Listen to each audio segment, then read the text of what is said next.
All right. Welcome back to another episode of Light Skin Pod, number 37. Creeping up on that 40 mark soon.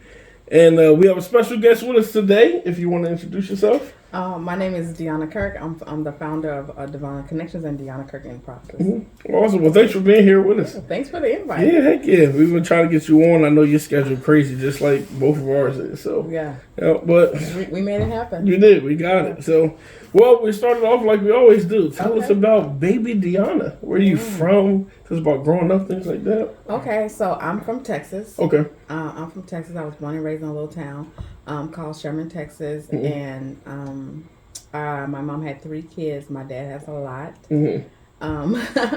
We moved to Duluth when I was 14 years old. Okay. Yeah, and so I actually went to high school here. I graduated from Central High School. Shout out to Central. And and then UMD. So, but yeah, I was born and raised in Texas. Yeah. Well, first, how was it growing up in Texas? Were you from big football town too? Because everybody talks football in Texas. I know, right? I was raised in the projects. Okay, yeah. In Texas. Football could have been a big deal. I don't remember. It wasn't a big deal to me, right? As little girls. You know, as kids, we were outside. We weren't allowed to play in the house. We were outside. So if they were watching football, we would definitely sit outside. It's definitely a big football now that I'm an adult. I know that, Dallas Cowboys fan myself. But so yeah, I was raised in the projects in Sherman, Texas with my mom. She was a single mom. My dad actually lived around the corner. Okay. So yeah, like I said, I remember her. She just worked a lot, and but we were still poor. Yeah, for sure. So, yeah. What made y'all move from Texas to Duluth? What was the reasoning for that? So so let me just back up a little bit. As a child, I went through some abuse. And then I had my first baby when I was 12 years old. Okay. And when I was 14, my mom was in a domestic violence relationship. And so we left at 14 because she was fleeing domestic violence. And we ended up in Little Rock, Arkansas for a few months at a domestic violence shelter. No, I just had a homeless shelter. Okay, so it was men and women, and that was not good. And so we had family in Minnesota. My brother was actually born in Duluth. My mom had been here before. Yep. And they were like, bring him here. And so my mom put us on a Greyhound, and she drove a U-Haul, her and my aunt. And we ended up in Duluth. Right. I'm gonna back up a little bit, and so I haven't shared this yet. So when we were, gosh, I don't even know. We might have been in 4th, 5th grade. We moved from New Jersey to Virginia, and my mom had got married to this guy named Marvin, who me and my brother despised. Did not like him. And for multiple reasons, but we knew he was on drugs real bad, and because I sold drugs, so we definitely knew who the people were. We always told my mom oh, this guy's on drugs. No, he not. He go to church with me. I was like, we go to church with you. Right. We but she was love mom to death, but she was one of the people she thought she could save. The men that she were with, and when we moved to Virginia. We moved to this projects out there. My mom would give him the rent money every month to go pay the rent. 7 months later, 6 months later, we get an eviction notice on the door. It was my mom, and she worked all the time, 2-3 jobs. She didn't play, and she's like, nah, I'm never behind on rent. Sometimes she'd pay in advance, she'd give him much. But she found out because he didn't come home one day, and she was trying to find him, and she went to the people and asked, how am I getting evicted? They said, well, you never paid rent. She said, yes. I give him the money. They said he never came at all. For all those months? All those months. Oh, wow. The only rent they had was when she paid the deposit because she turned it in. So the first and last month. But then we had to move into first we moved into this hotel. It was me, my mom, my brother, and then this lady named Miss Teo, and she had five kids. And it was just a hotel room with 2 beds. With 8 of y'all? Yeah. It was crazy. It was wild. But we lived across from this McDonald's, and we would go to the McDonald's every day and play in the play place, all the kids. And then the people used to ask us, why are y'all here every day? Are y'all not in school? It's no. They said, where you live at? Well, we live across the street. It's in the hotel. It's yeah. So they would give us food every day. if we clean. They say if y'all sweep them up, y'all can earn some food. So that's what we did every morning, every night at McDonald's. But then we moved into a battered women's shelter and was there for probably 2.5, close to 3 months. And it was tough. I mean, some of the stories, we hear from some of the moms that was there. And, every once in a while, it was crazy because the CPS would come in and they'd have to take a child. And I remember me and my brother, jumping on the back of one of these CPS people, because we ain't know the better. We just thinking, who is this taking these kids? Right, right. Not to go off on a tangent, but it took me back to, you saying that. So how was it when you came to Duluth? How was that transition for y'all? Yeah. So I will back up and say because we actually had been in battered women's shelters with her trying to leave him before, because I remember being 12 and pregnant in the battered women's shelter there, and but so yeah, so Duluth, it was shocking, right? Yep. So we came the year that they had that big old snowstorm in October for Halloween. 91? Yeah. Or 2, something like that. So that I think it was 92 maybe, and so that's we got here that weekend or something. Okay. Welcome to Duluth. Right. And so we had never seen snow, and we lived in the projects, and in Texas it was still segregated. So we had the black people mall, there was the white people mall. Dang, I didn't know that. Yeah, we lived in the project which is across the bridge and stuff. I mean, the railroad tracks or whatever. And so I had, was raised like black people. Some Mexicans were around, but and so I remember that we had been here one day. And as soon as the storm was over, we caught the bus to the mall. And I remember walking into Miller Hill Mall and I walked into the food. Had been on the bus. First, it was my first time ever on the city bus. And I'm like, wow, this bus that's a lot of white people on here. And but then I walked into the food court and I turned around and walked out. And my cousin was like, what are you doing? She started laughing at me, my cousin Tiffany. And I was like, this must be the day that the white people come to the mall. Because even if they had a mall, we could go to that mall, we would to the mall on a certain day. Because they had better stores. But we had our hood, mall, and they had there. And she just started laughing. Because I had never seen that many white people in my whole life. That's wild. Yeah, every now and then you might see them at a grocery store if you were able to go to like my mom was getting overtime, so we might have went to a better grocery store or something, but we did not and so it was a culture shock to me. Same thing the first day I walked into Central, I turned around. This cannot be my life, And so it was very I don't know how. Now, back then I used to say it was very traumatic. Now I've been through real trauma, and so I guess I'll say it was shocking. For sure, just all new. Y'all really do this? Is this my life? Is this real? Yep. Yeah. How did people here at that time? How did they receive your family coming here to Duluth? So we moved here to Harbor Highlands, and we laughed because that was the projects. Well, that's Harbor Highlands now. Now it's just Harbor View or whatever. It was the Minnesota project, and they had 2 stories. They had a basement, and we was like, "This is the projects, for real." No, we came from the ghetto, one flat brick building. You know what I mean? All the rooms together. It was this is not. Whatever. So first of all, that was a joke. Even when they tore it down, really, the same projects are still standing in Sherman right now, the same brick. And so, it was, I had never. It was so funny because I'm from Texas, so you would think that I would have experienced racism, for example, and I had not because I was just around black people all the time. And so I didn't realize the way I lived was racist. When you think about the segregation. But I hadn't experienced it. So right away, I had all kind of trouble at Central. I fought a lot. I would do protests and march, and I've always been a leader, and so I would plan these protests where we would walk out of classes and leave, and they all knew me right away. This girl from Texas. So and I'm still involved in all the Daphne, my counselor, Jody was back then they had Habitat, the teen parent program. Okay. And so I was in that program so my son would come to school with me, and so I knew. And Tony Thorstad, she was the only black person, and she was in charge of all the black people in the whole district. Okay. And so she would be at all the schools, and I don't even remember. I don't think she was office out of Central at that time, but they would have to call her in a lot for me. Yeah. And I remember she was so wise because she would tell me, And finally, she was like, "You gotta pick and choose your battles unless you're gonna fight every day." You know, because she was exhausted. I think she tried to see if I was exhausted. I wasn't exhausted. You said you ain't tired like, yet? This is injustice. Like, what is this? So what were some of the things, like the issues that you would protest about? You know, I think just the way that we were talked to. You know, I feel like some of the kids were just racist. You know, with the things that they would say.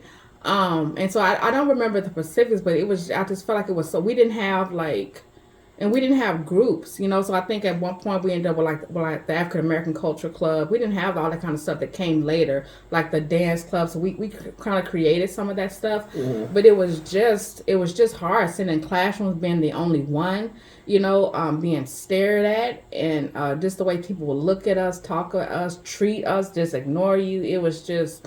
And they weren't necessarily brave enough to like do it to your face, but you know how it is when you just experiencing racism, but just the way that you are treated, and you know, and so, yeah. So, did you end up graduating from Central? I did. You did, okay. And we started out in 9th grade. It wasn't a lot of us, but I want to think in my grade maybe it was. Maybe 10 of us that were black, maybe 15. I might be pushing it. And I remember me and Phaedra, I think, and there was a biracial lady named Emily. I think that we were the only 3 females. No black men graduated. And only none of them graduated? No. Damn. No, they did not. None of them that we started at high school, none of them graduated. What year was that? 94.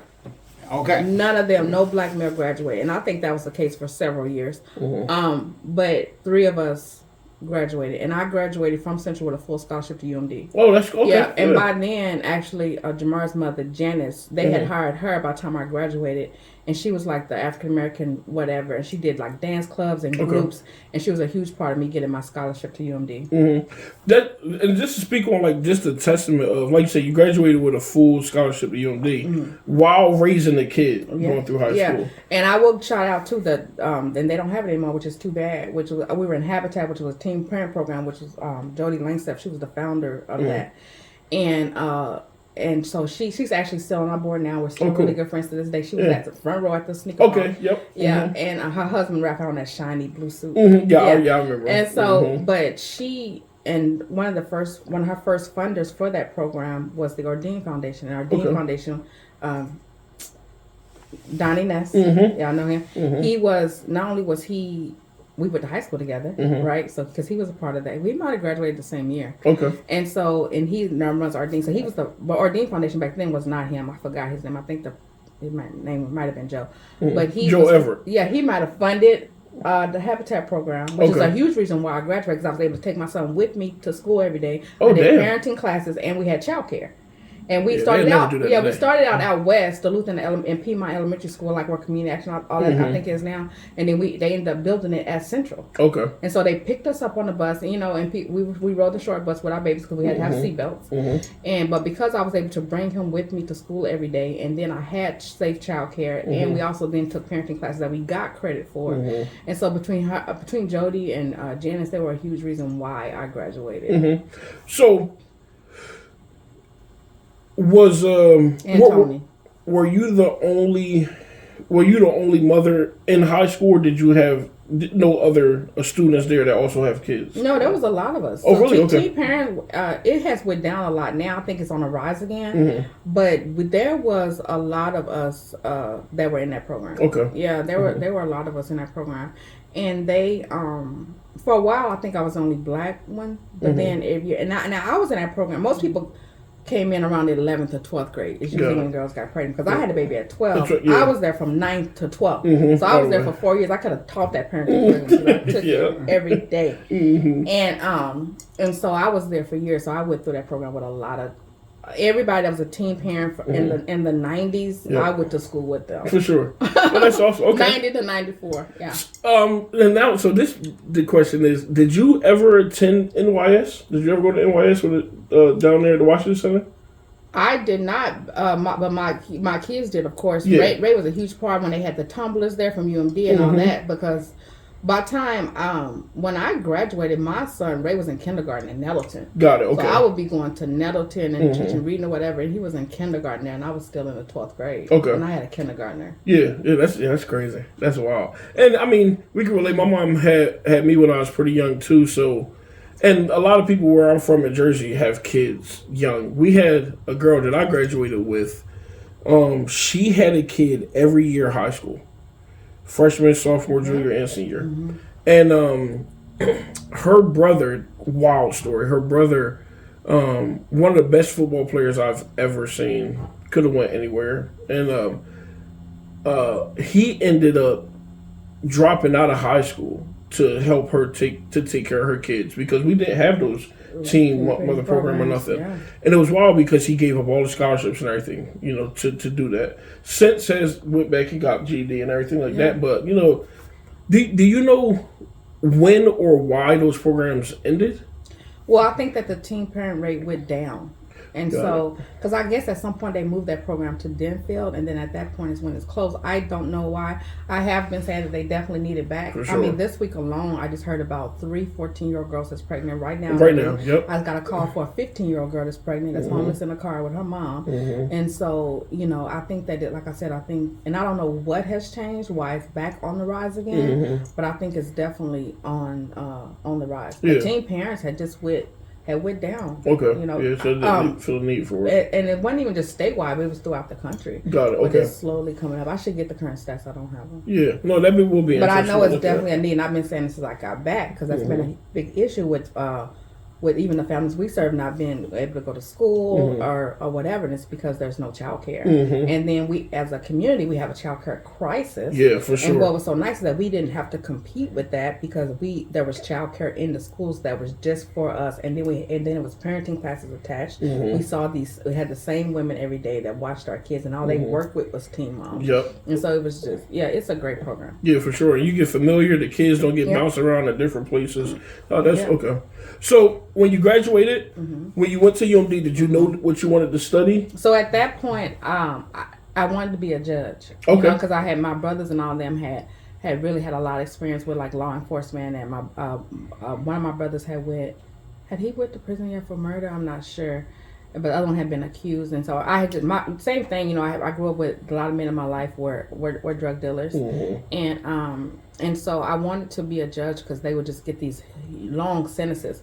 But at that time, it was if I agreed to be a teacher in Duluth, because they was trying to recruit BIPOC teachers. Okay. And so if I agreed to be a teacher, they would not only give me a full scholarship, but give me a living stipend to take care of my son and go to school. And so let me back up a little bit though. So we moved here when I was 14. My mom made the decision to go back to her abuser. I think it's around when we was about 15. He had actually been both of our abusers. And so at that point, I ended up telling like Jody and Tony. And so about what was happening. I did not want to go back to that. And so they had a friend named Heather. And she was my foster mom still in my life. And so me and my son went into foster care. Okay. And I want to think, it could have been the same year. I was 14 or 15. I went into foster care. And so I actually was in foster care for like about a year and a half. And then then I wanted to move out. I wanted to get my own. So by 16, she co-signed for me, and I was able to get my own apartment. So I've been on my own since I was 16. But I was 16, and so I had all the friends over. I partied. I threw paint on the walls. I got a roommate who, of course, that was 16 too. She didn't have her rent. I got in. I never remember back then. We used to get $4.37. And so I had my part of rent, but she didn't have a part of rent. She was in school. So that lasted only a few months, and that was I felt really bad because my foster mom had co-signed for me. We had to water bed, it was a nightmare. And so I was homeless. So I was 16, I was homeless. And so now, I done took myself out of foster care. I'm homeless with a 4-year-old. And I ended up going to women's transitional housing. I was it was a place for battered women, and unfortunately at 16 I met all the criteria. I had been abused, I had been battered, I was homeless, I had a child, and so I qualified except my age. And so I remember I got interviewed by the whole staff and probably the board too. But I remember Michelle, LeBeau, and Jean and Nancy, they let me in. And what was the age? Jody and Tony. Well, I think it was mainly adults. Probably 18. Yeah, okay. so I was in there with everybody was way older than me because I remember sitting with them playing Phase 10 and them talking and being in them groups, them battered women groups with them. And I was like, I probably should not. I learned a lot from those ladies when it came to how to defend myself for sure. And so I ended up moving into women's transitional housing at 16. Okay. And so at that point, between living in that program and then my support from Habitat and Tony and just all the different people that I had in my life, I had these. That's why my organization is called Divine Konnections because I had these divine connections, this group of women that was around me, and so that kind of. I wanted to say that I was in a home. So now I ended up getting when I turned 18, I was able to graduate with a full scholarship and get Section 8 and stuff like that. Yep. Okay. So then you went to UMD for a teaching degree. Yes. Okay. So I had agreed to teach in Duluth for 2 years, and with that, they would pay for my college for 4 years. Yep. So I did that for 2 years, and then it was like a program from Congress, I believe. So I remember, so then they cut out the living stipend, and I needed that living stipend to take care of my son and take care of me. And so, I was the first one. I had been the first one in my family at that point to graduate from high school, and I was the first one in college. And so I was like, well, I got to go to work because that's what I knew. My people worked, and so when they cut my little $800 off a month, I quit. Okay. And I quit and I went to work. And I always feel like that's one of the worst things. When I got that $80,000 student loan bill, because when I went back later to St. Scholastica, because that's where I actually graduated from, I wish I never would have quit. But anyway, I digress because that was completely forgiven anyway. So I did that for 2 years, and then I quit and I went to work. And I actually went to work I was working like women's transitional housing and Lifehouse and stuff like that. Okay. So, did you move from here and then come back? Because I heard you said when you came back at one point, but... Yeah, so I ended up living at women's transitional housing at 18. Like I said, then I graduated, moved out with my own place. But I worked there. So I started out working there doing child care. And then I was like the family advocate. Ended up being on the leadership team there. And then like a co-director, then ended up being the director. Okay. And so I ended up working kind of like throughout my 20s there. Bought my first home. Went back to school, graduated from St. Scholastica. And then we had the 4th Street Market, which was a freaking nightmare. Yeah. I thought I could. Trying to tell me some stories about. That was just I left transitional housing because I was always an advocate, speaking at city councils. I was I would be in the cities protesting and all this stuff. But when you become like the director or whatever, and like a face of an organization, I couldn't be me because I had to be professional because of our funding and all that stuff. And so I realized that. And then I worked with amazing women who they retired, and my coworker Zoe, she had moved on to do something else, and I just was not. I definitely didn't want to be a face. I like being behind the scenes because then I could still, do what I do because I was always like the financial manager and I knew the money and stuff like that. And I didn't like being the face, and so then I got the opportunity. I remember I used to drive by 4th Street Market and be like, you know what, one day I want to own that because I thought that I would have this freedom in entrepreneurship. So I thought that I can go to city council, I can protect the market, say whatever I want to say. You know what I mean? I ain't representing the whole. I can still advocate for people, but my own way. Yeah. And so I thought I was gonna have all this time because I own my own business, and I was completely wrong. I was stuck behind a freezer watching cameras. People are stealing from me. I had been there for years, and then all of a sudden we had just so much theft. I was cold, filling up milk in the freezer. I hate being cold. Yeah. I'm like, this is nothing like I thought it was gonna be. The guy we coach with, Matt Potter, owned it. It must have been after you. Maybe. Yeah, so he owned the 4th Street Market, and it was the same thing. Like, you live there, much theft there all the time. It was only closed on Christmas. And and so we'd be there all day. And I was just doing payroll, hiring people, firing people, watching cameras, and coaching people. And I'm like, so I didn't have time to advocate, do all this stuff that I wanted to do. I was just stuck behind this freezer, watching cameras, ordering groceries. I didn't even like to cook. So it was not what I imagined it to be. And so it was actually ended up being just extremely stressful. We ended up kind of had like we had used I had just built us we had built our second house, and we ended up had used it as collateral with a loan through like the city. Okay. It was like part of a Hope 6 to help like to have community stuff. It was this whole thing. I didn't know any better, because again, I had nobody that was an entrepreneur, so I took all these L's because we didn't know. And so I would say now, like, never put your house up as collateral for your business, like never. But no one told me that. Yep. And so I was like, so I took all my retirement. As the business started failing, I took my retirement out. I had already put my house up, and then I'm miserable. And I got super sick. It was to the point I was just being so much pain, it would just paralyze me. They couldn't figure out what was wrong with me. I was having really anxiety, and I never forget, I was getting an MRI, and I was just having a fit in the machine, and they gave me an anxiety pill, and it just took me to a place, and I came out that machine, and I said, whatever that is, y'all need to prescribe that to me, because I didn't realize I was having anxiety and panic attacks from the stress. And I remember this foreign doctor came in, and I was doing payroll from my laptop in the hospital bed, and he took it, and he was like, is it worth your life? And I was like, it is not. And I remember calling the bank and somebody else and said, I'm done. I'm closing the doors. Like, my shelves was half empty. I was struggling. I was miserable. And I was like, it's over. So I sold my house. I started doing consulting and helping other like nonprofits and people. And I was like, I got to get out of here. And so I left and went to North Carolina. Okay. Yeah, I was there for a couple of years doing housing, working with the North Carolina Housing Authority. And then I ended up back in Texas. Okay.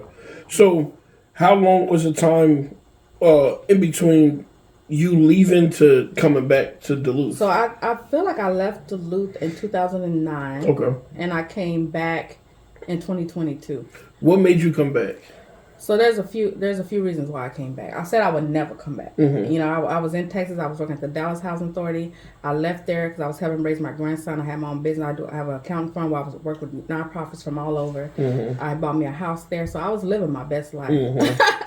And but I always thought that my kids and my grandkids. I have 5 grandkids here. 2 of my sons are here, and I always thought that they would. 4 of my grandkids are here. I always thought that they would come to Texas. Yeah. Okay.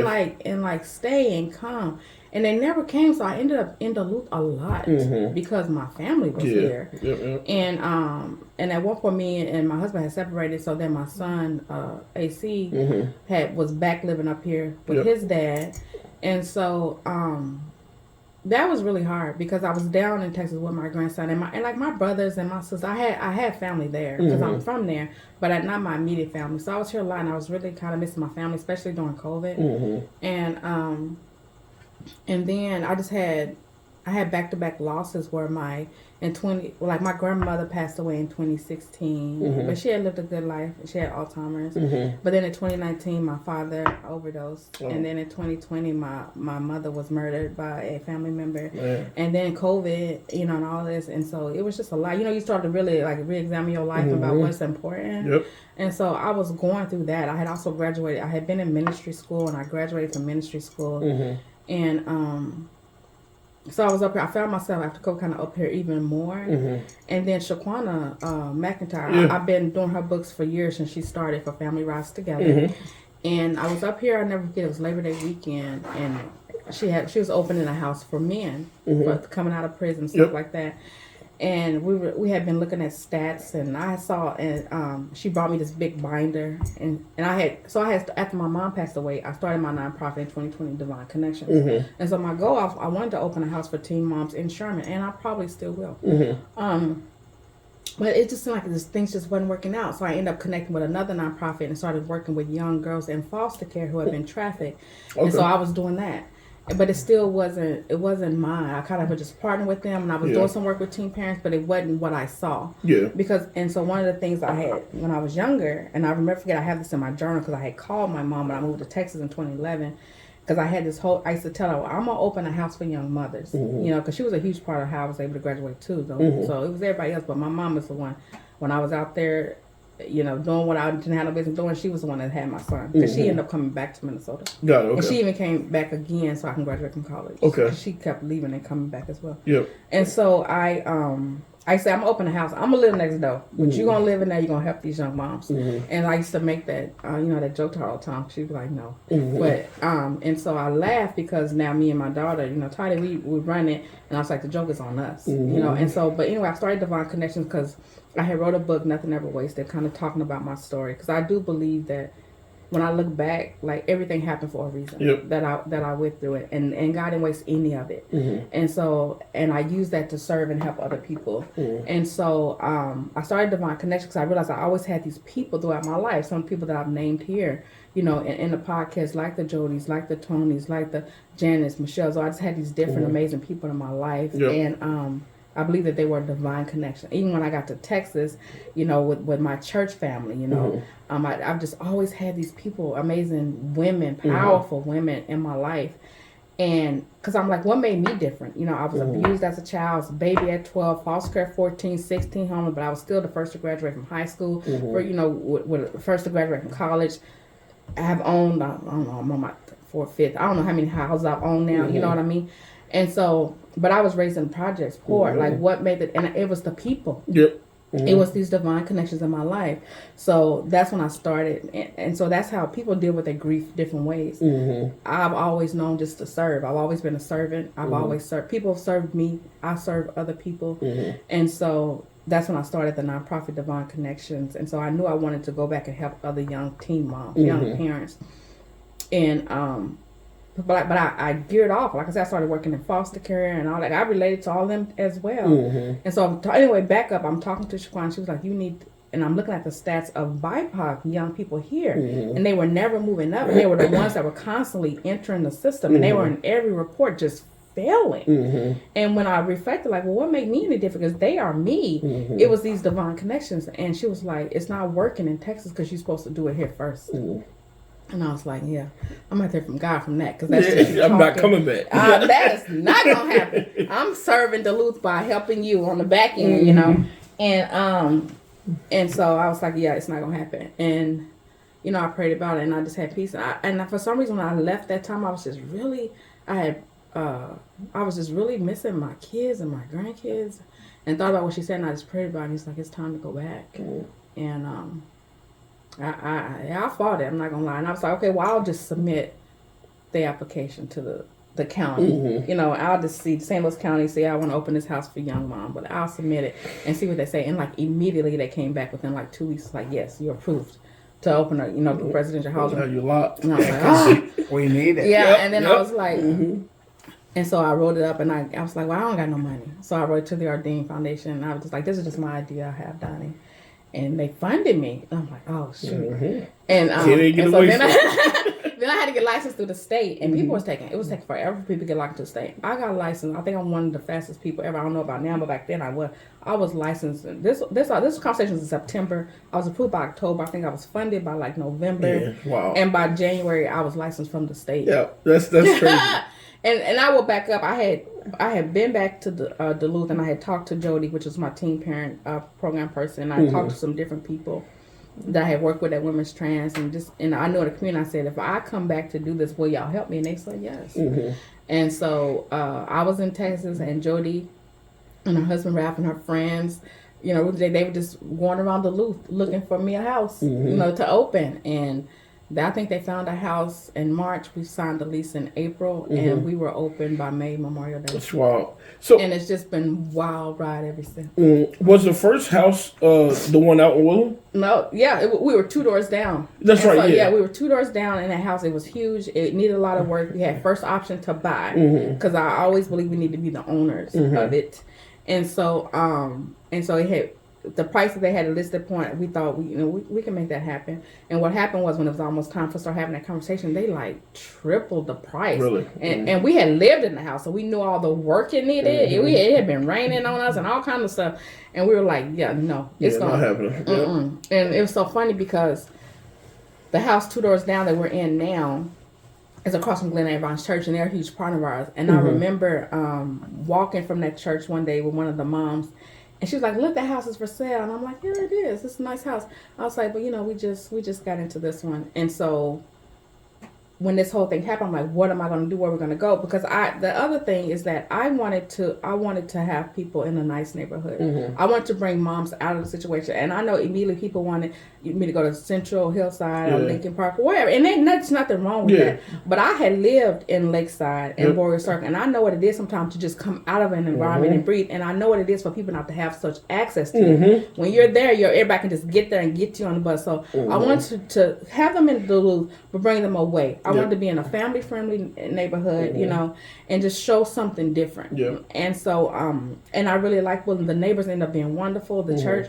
And so I did not want to leave Woodland. And I remember that, so then that house, for whatever reason, must not have sold. And so it was up for sale again. And we put in our offer on it, and we did not get it, and I was devastated. And I remember, for some reason, I was back at the church again, and I was just looking, and I was like, what? I was sitting outside, and I was like, what are we going to do? You know, I had 5 moms, babies, you know, and I was like, where are we going to go? And I got the call as I was staring at the house, and that other call, it was an out-of-town offer. They came in and did a cash offer from, like, California, and it fell through. And so it fell through, and we were the next, and so we ended up buying the house that July. Yep. And so we had moved in May, and by July we owned the house 2 doors down. It's so crazy, like, to hear the pieces fall together the way they were supposed to. Like, even like when we doubt, like, oh, this probably ain't gonna happen, or I'm gonna have to do this or that. It's like, nah, there's a plan. You know, like, and it go back to, like, even our NYS story, you know, like, we've been in, you know, a building for 30 years, you know, and watching that kind of fall completely apart, and just having to get to a point to say, all right, we know the work is still needed, and, like, we called to do this, so, like, what do we do? And luckily, and I don't know if I ever even told this story on here yet, but we when all the staff left NYS, and I remember telling them, I said, y'all, we gonna be good. I don't know how yet, but we gonna be good. But me and Steve, we kind of went and, like, said, we gonna just become on 501c3. So I called Steve. I was like, hey, I need you to help me with this paperwork. Let's just do it. And we got to submitting it, and everything we read in 6 to 9 months. You can get an exception, but it'd be 3 to 6 months. I said, we can't wait. You know, I don't want to lose the staff or nothing. And I ended up calling the IRS, and the lady that we worked with, she was from Chicago. She had just lost her second son. The year before, lost her first son. He got, like, shot at, like, this big party or something like that. Straight bullet, wasn't even involved. Her second son was in the car and just sitting in the back seat, and he didn't know his friends was going to rob a store. And the owner came out shooting at the 2 guys that robbed the store, shot her son, missed the other 2 boys. And she said, I wish we had something out here like this for my kids. She said, let me see what I can do. We said, okay, whatever. You know, she speeded up a little bit. We got our 501c3 designation in 2 weeks. That's unheard of. And I've never heard that. And everybody, and I remember people gonna know they ain't got it yet. We got it in the mail, and we was able to start programming within a month. Wow. Fully funded, had a new building, not a brand new building, but a building of our own that was free. And it was like, and then we were able to get all of our Central Hillside kids. We had no vehicles. Within 2 months, we ended up having 2 vans that we got, 2014 for $3,000, and the guy was right in Superior. Then we got another van from the city, and, like, just how your story was, how it all came together so quick. It was like, what is going? And I remember sitting in the center one day thinking, how in the hell did this happen? You know, but it's so cool that now look, we just moved into a new building, 21,000 square feet. Big gym. The kitchen alone is bigger than our last space. Wow. It's like, this is crazy. And now, yesterday we had 92 kids or something like that. It was like, this is crazy. Well, and it's crazy. Like, when God has a plan, it goes quick. It's wild. And that's Oh, I was just gonna say too. That's something Shaquana would have said. And we had her on our pod, and I said at the time, and I still believe, like, that was our best podcast. Yeah. So people should go back and check that one out. I mean, this one's gonna be good too. Yeah. We ain't done with it yet, but Shaquana's is probably my favorite of all time. Yeah, she's hilarious. Yeah, Shaquana's funny in the world, and she real. Yeah, and so what? See, it's like I said, it's awesome. So how many mothers do you have in the program right now? I probably should look that up. And so right now, Annie's house, now we purchased it, and now we're renovating it, we're expanding it. And so we're under construction. So I think we have a few moms over there. We're hoping to be done with construction by January. But then what happens is that, so we have 3 phases. Phase 1, our goal is to take women from homeless to homeowners and from harm to heal. So phase 1 is a program like Annie's house, where we take them straight from homelessness. And then phase 2 is when they go into like their own apartment or whatever. And some families we subsidize their rent, and some families they have like vouchers or go into subsidized housing, but we still just offer services. And then we have phase 3, which is the home ownership program, which is we're getting ready to do our first building our first duplexes. I saw that. Well, they look cool. They look real cool. So we're getting ready to do our first duplexes because we got to be owners. We got to be owners. We got to be the lender, the head, not the tail. And so, phase 2 have blown up. And so that's why I don't know the number right now. If I had to guess, and then we also have a couple grants through the Department of Health, particularly around Black health, but then we have our African American Preservation Prevention grant from the state. And that's a huge program because the fact is that we know that people also in Minnesota, and really worldwide, but especially Minnesota, Black women, Black parents, period, are losing their kids at ridiculous rates where the rights are terminated. And so the Preservation Prevention grant is to prevent people from losing their kids, because once they're in the system, we can't seem to get out. I was on the phone with a mom last night saying, you gotta play the game, do this, do that, stuff they shouldn't have to do just to get, but do you want your kids back? Because that's what you have to do.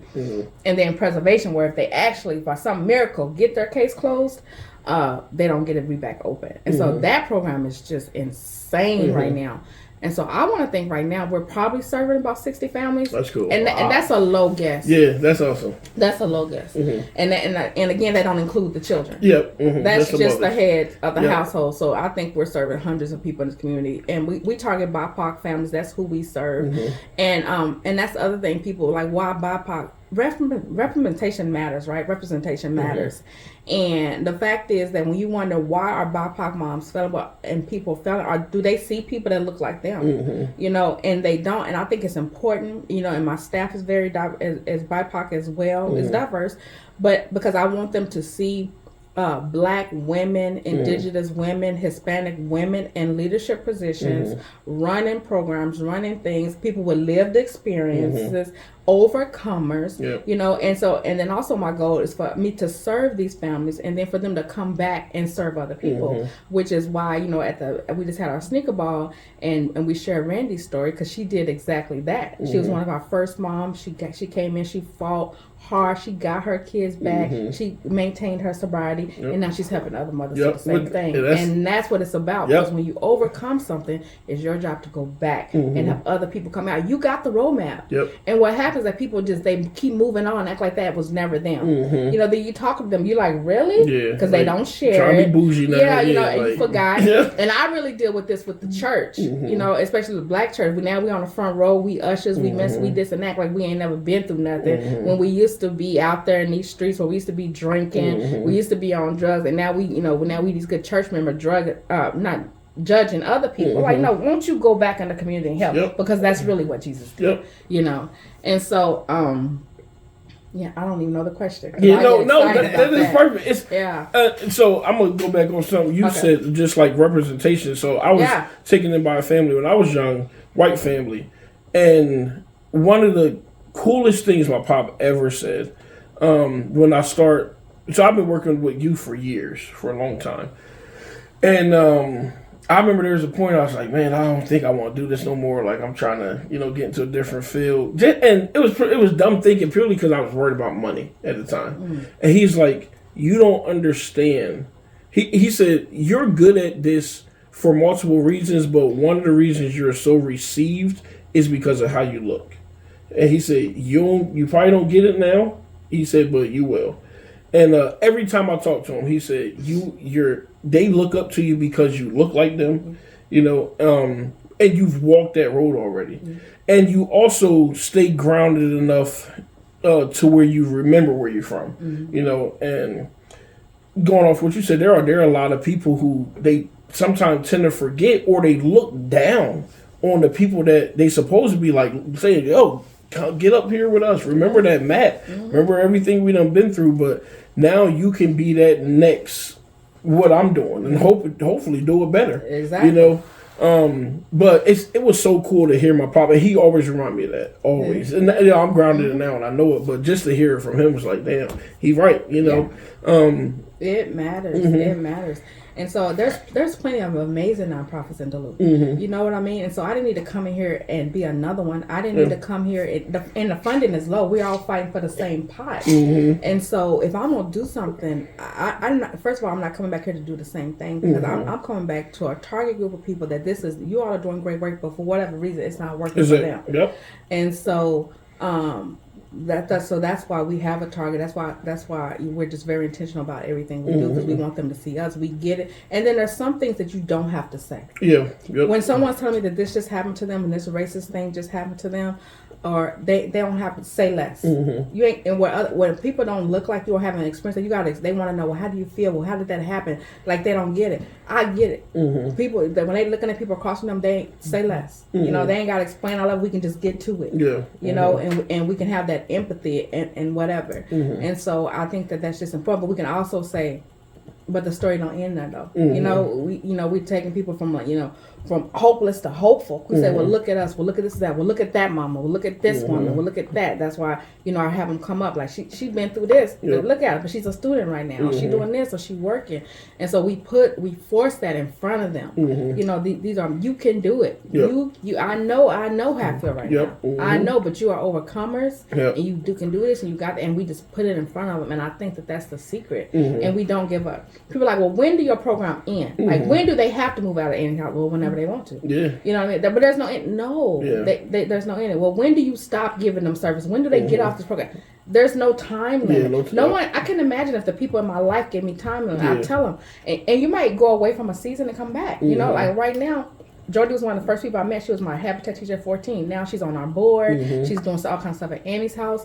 You know what I mean? I still have the relationship even with my foster mother. And so, and there's been times where there might not be communication, but then we pick up where we left off. And that's where we're going to be. They can always come back. Yeah, definitely. They get mad if we make a decision that they don't agree with this and that, and they do this and that. It don't matter. You said all that. Yep, you can come back. And that's the other thing too.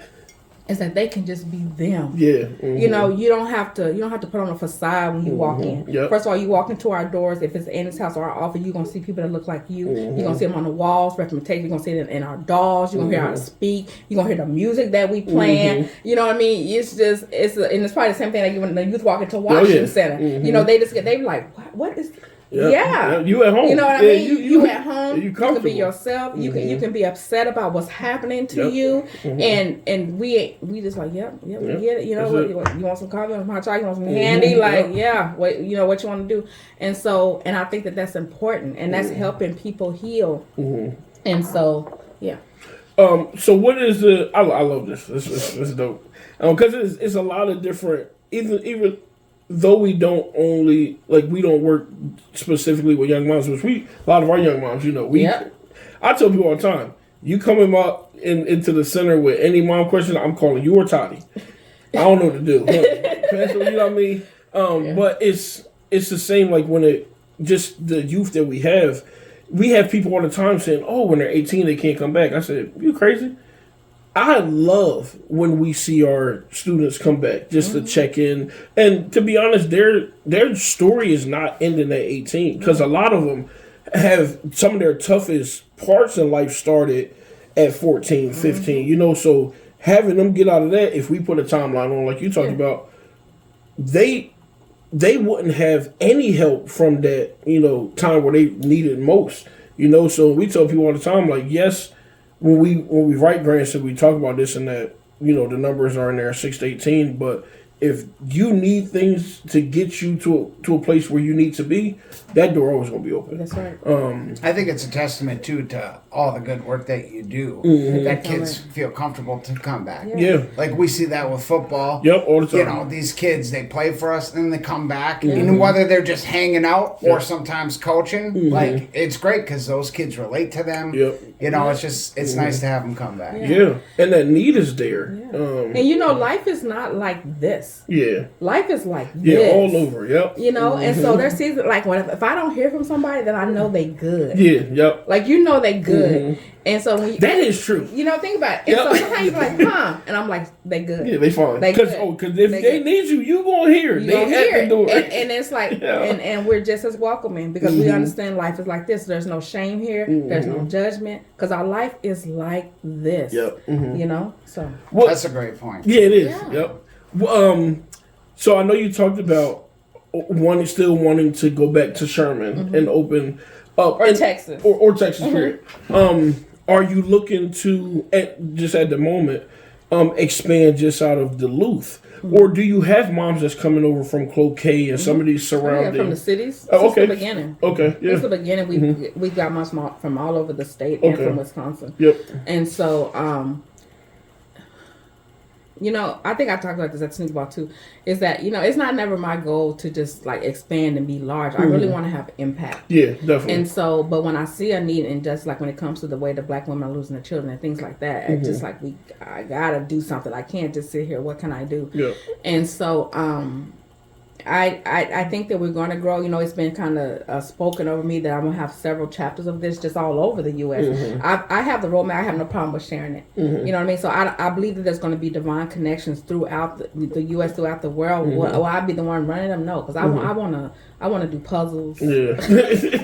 I want to learn how to crochet. Yeah. You know, I've been a mom since I was 12. Like, I've been in this thing. Yeah. And so, you know, but it's just my heart. I'm gonna always help people out to the day I pass. And so I do know that there will be expansions, and you know, and I'm gonna leave and I'm writing it out, and we create policies and procedures and manuals and stuff like that because I want to be able to hand off the rope out and like, yes, you go do this in Missouri, you go do this in Chicago, you do this here, you do this there. You know, you can have it. Yeah. Whatever I got, you can guide. People like, can you talk? If I have time, like, yeah, what you want to know, what you want to do. You know, and so I do believe that I will. Start one in Texas. I still have a house there. Every time I have that, like, is this going to be it? Like, is this going to be Annie's place or whatever? And so, I know that I will personally open a thing there. I've actually put some fillers out to people like, hey, if I open Annie's place there, would you work there? Would you run it? You know, pray about that. Think about that. Yep. And so I don't know when, because the way things are happening so much here. Yeah. You know, I'm like, how? Yeah. But I got some fillers going out there to say, hey, y'all can do this. We can do this together. Yeah. So, no, I'm there right now too. Is we had youth diversion for St. Louis County, and me, Cantrell, and Audrey, and we would go up to the range, and I remember we were up there, and when we on the way, I remember our first time going up, we were thinking, it's going to be interesting, you know. We don't really know what they got out there, you know, if they got services or anything, or if, how they're going to be accepting of us. We said, let's go up there, be ourselves, let's have fun. We get there, and we connected with those kids so quick. And just getting to hear their stories, where they come from, home life, what got them in this situation in the first place. I got such a heart right now for the range, and I'm working with St. Louis County to do a satellite NYS campus up there. Oh, okay.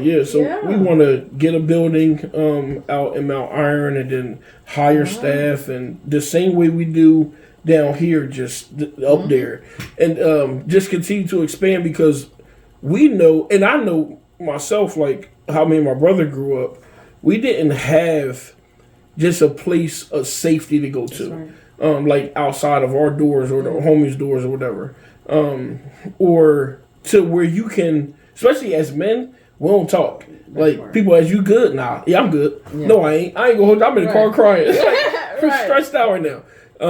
That's why I talk about, like, my relationship with Joe. We talk about dumb stuff, like, but it's good to have somebody you can call and just talk, you know. And I make sure, especially for the young men, we tell them all the time, like, don't come in here acting tough. Don't. One, you can't beat us. Number two, for what? You need a place where you can really just let go. I ain't saying you ain't gotta tell me a deep dark secret, but if you need some help or you stressed out with something or something bothering you, whatever, come in here, relax. We can go in this room over here, whatever, you know. But that's what we want to create, kind of just all over for just the youth that's just needed. And a lot of people say, and I heard, so this lady said to me the other day, it was very interesting. She was asking about a sin. I was like, yeah, if you got kids, you should bring them. Oh, they got 2 parents. I said, okay.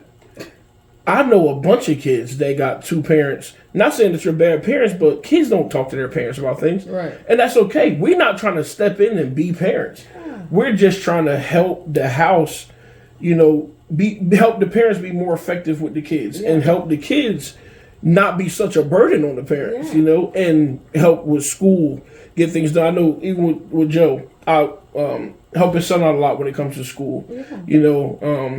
He calls Pez. He'll tell Pez things that he don't tell me, and I think it's great. And Pez don't even have to tell me, just as long as Joey's got somebody to call. Yeah, that's awesome. I believe that every person really, but especially every child, got to have a safe person, and they need a safe place. And so that's why what you all do is so important. You got to have a safe place. And it's like you got to let your kids know. I was just telling some moms that are struggling with their teenagers, I was like, you got to figure out you got to tell them this is you got to find a person you trust, and then make that connection, and then you got to trust them that they're going to always have your back and be giving your child good information, because they're not. You got to have that.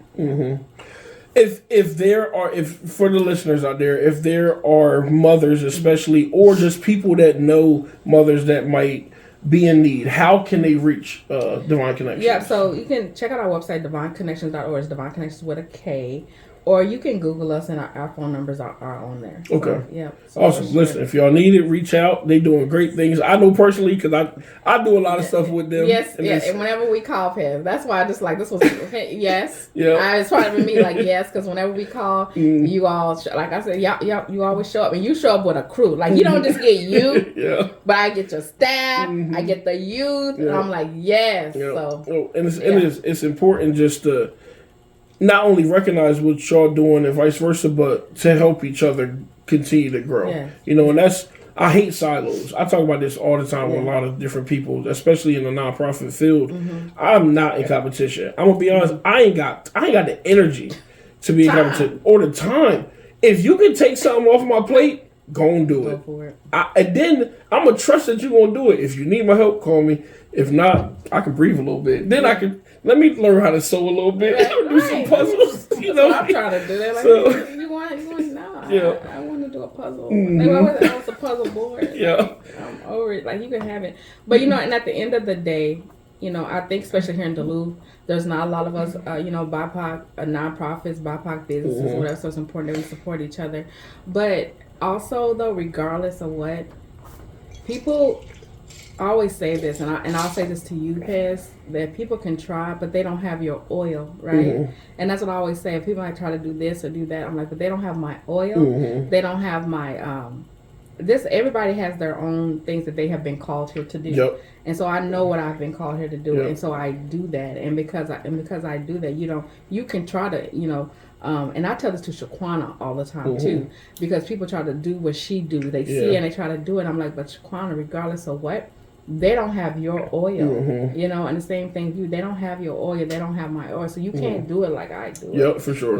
And so I really, you can have this map, you can have this, you can do whatever, but I really figure out what it is that you are called to do. Yep. Because then you're going to be able to do that with excellence, and you're going to be able to serve the people that you're called to. Exactly. And I think so many times people try to copy other people or do this or do that, because you see, especially right now with social media, but there's a whole group of people, not only you're not doing what you've been called to do, but there's a group of people that are not getting served, are not getting what they need, because you're not doing what you're called to do. What is your story? What have you overcome, and how do you figure that out? Exactly. What's your story?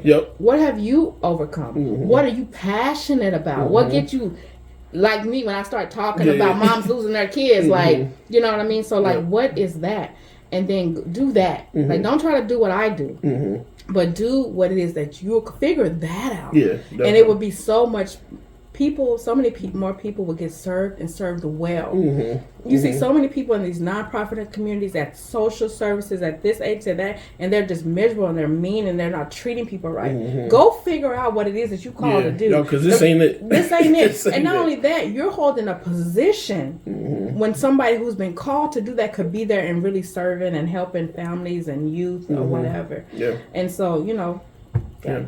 I'll ask you a question. This we as we wrap up. I always ask everybody this: if you can go back and say something to your younger self, what would it be? Yeah. In my book, Nothing I've Wasted, called The Lessons Learned from a 12-Year-Old Mom. And I think, and I ask myself that question. I say something to myself in that book, and I need to go back and read it myself. But I think the biggest thing is that it's going to be okay. You know, I went through some things in my life and I thought I was not going to make it. I thought that was it. I thought that thing was going to take me out, or I didn't understand why I had to go through it. Why is this so easy for this person? Why? And I found out that I had to go through that because of the purpose and the calling on my life. You know what I mean? And I am a Christian and I believe God. And so that I would just trust him more and lean even when I don't understand it. You know, but I you know, my husband and everybody tell you, I still worry. Like I will go to the worst case scenario. I'm like, I'm working on me. You know, and so but that it's gonna be okay. You know, and I tell people that all the time. I'm like, it's gonna be all right. Like I know it don't. I know it feel like you're not gonna make it through this, but somehow you will breathe again. That it's gonna be okay. And so if I could talk to myself, I would train myself back then to worry less. Because now almost 50, I just been doing this all this wearing for 40 years, and it's hard to stop. So I would say that this worry less. It's gonna be okay. It's gonna overcome. And nothing is ever wasted. You know, nothing is ever wasted. Well, I appreciate you being on with us. This was good. It was fun. And plus, I got to learn a lot, you know, just about your story. I hear, you know, bits and pieces, and I got the sneaker ball, you know, you talk about it some, but it was good to just, like, really dive in and hear your heart. Not only see it, but, like, hear it and just see where y'all going at, and it's exciting, and it gets me excited about continuing to serve with y'all too. It's cool. And ditto. And the same to you, just to even hear that story about the 2 week with the 501c3 and everything y'all doing, and now the satellite. So so it goes both ways. Definitely, I appreciate it. And thank y'all for. Oh, go ahead. No, I just look forward to our continued partnership in the future. Oh, definitely. Thank you for having me back. Oh yeah, and thank y'all for listening, and don't forget to like, subscribe, and share. And we'll see y'all next time on Light Skin Pod. Bye.